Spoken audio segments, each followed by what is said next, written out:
First I want to present this. It's produced by the New York Academy of Sciences, and it's a report on Chernobyl. Can be downloaded.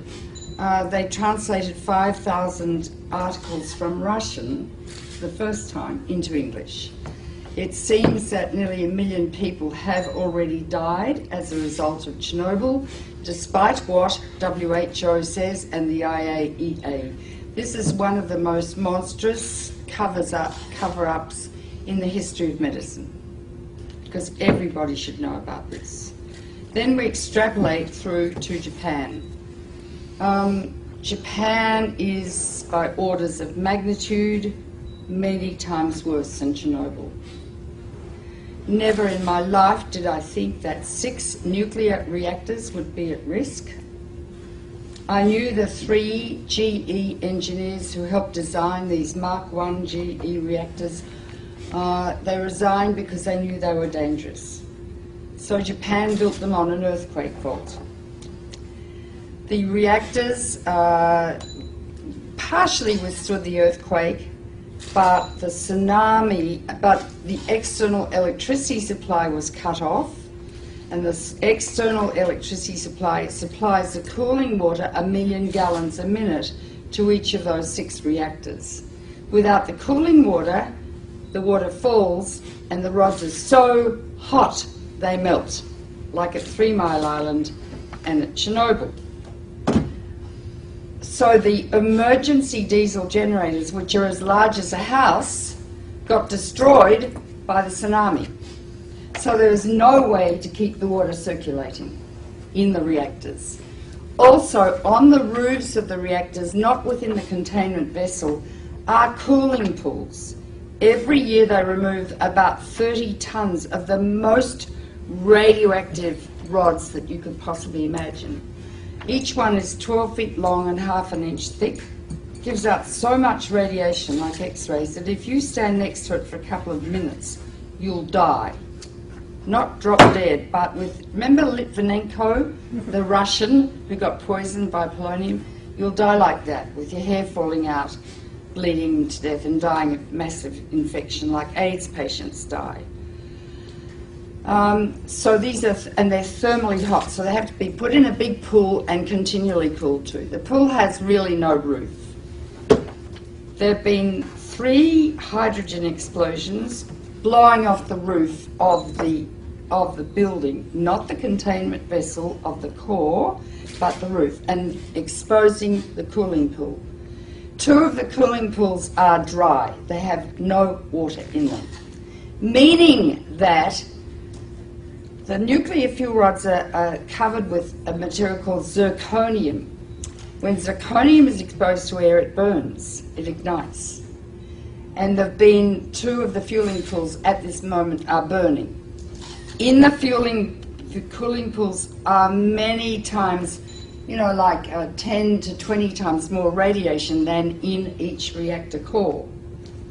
In each reactor core is as much long-lived radiation as that produced by 1,000 Hiroshima-sized bombs. We are dealing with diabolical energy. E equals mc squared. It's the energy that blows up nuclear bombs. Einstein said nuclear power is a hell of a way to boil water, because that is all nuclear power is used for, to boil water through the massive heat, turn it into steam, turn a turbine which generates electricity.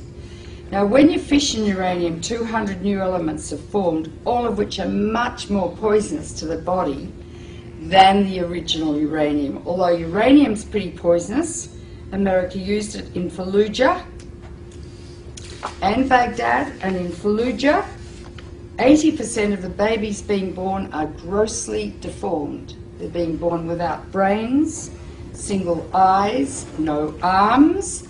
The doctors have told the women to stop having babies. The incidence of childhood cancer has gone up about 12 times. This is genocide. It's a nuclear war being conducted in Iraq.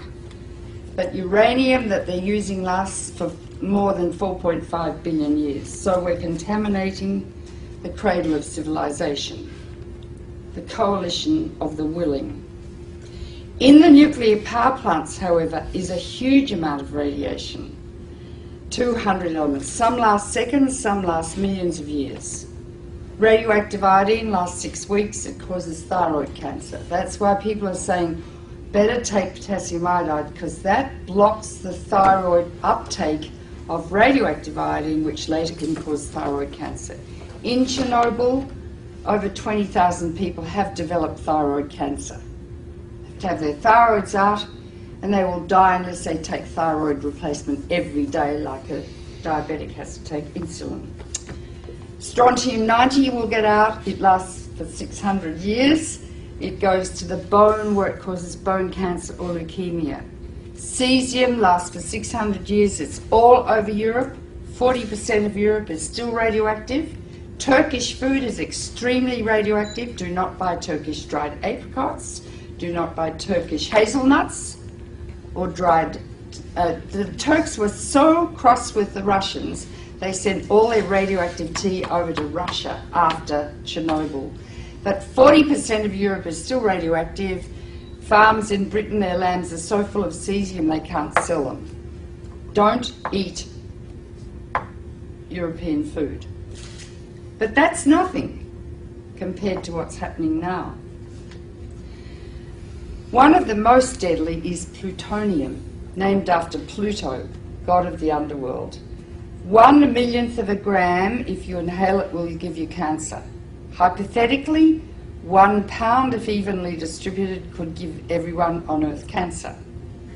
Each reactor has 250 kilos of plutonium in it, kilograms.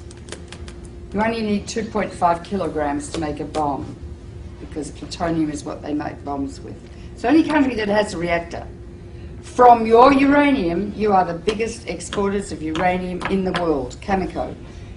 Canada sells 2 things. It sells wheat for life and uranium for death. Right? Plutonium is going to get out and spread all over the northern hemisphere, and it's already heading towards North America now. Plus radioactive iodine-129, its half-life is 17 million years, plus strontium, plus cesium, plus tritium, and I could go on and on and on. When it rains, down comes fallout, and it concentrates in food. If it gets into the sea, the algae concentrated hundreds of times, then the crustaceans concentrated hundreds of times, then the little fish, then the big fish, then us. Because we stand on the apex of the food chain. You can't taste these radioactive elements, you can't see them, and you can't smell them. They're silent. When you get them inside your body, you don't suddenly drop dead of cancer. It takes 5 to 60 years to get your cancer. And when a cancer, if you feel a lump in your breast, doesn't say, I was made by some strontium-90 you ate in a piece of fish 20 years ago. All radiation is damaging. It's cumulative. Each dose you get adds to your risk of getting cancer. With americium, that's more dangerous than plutonium. I mean, I could go on and on. Depends if it rains, if you're going to get it or not. If it rains and the radiation comes down, don't grow food, don't eat the food, and I mean don't eat it for 600 years. The radioactive waste from nuclear power is going to be buried, I hear, just like next to Lake Ontario. It's going to leak, last for millions of years. It's going to get into the water, into the food chains. Radioactive waste will induce epidemics of cancer, leukemia, and genetic disease for the rest of time. This is the greatest public health hazard the world has ever witnessed, apart from the threat every day of nuclear war. Einstein said the splitting of the atom changed everything save man's mode of thinking. Very profound. Thus we drift towards unparalleled catastrophe. We are arrogant, we have a lot of hubris, and I think the reptilian midbrain of some men's brains is pathological. We are now in a situation where we have harnessed the energy of the sun. It is totally out of control, and there's simply nothing we can do about it.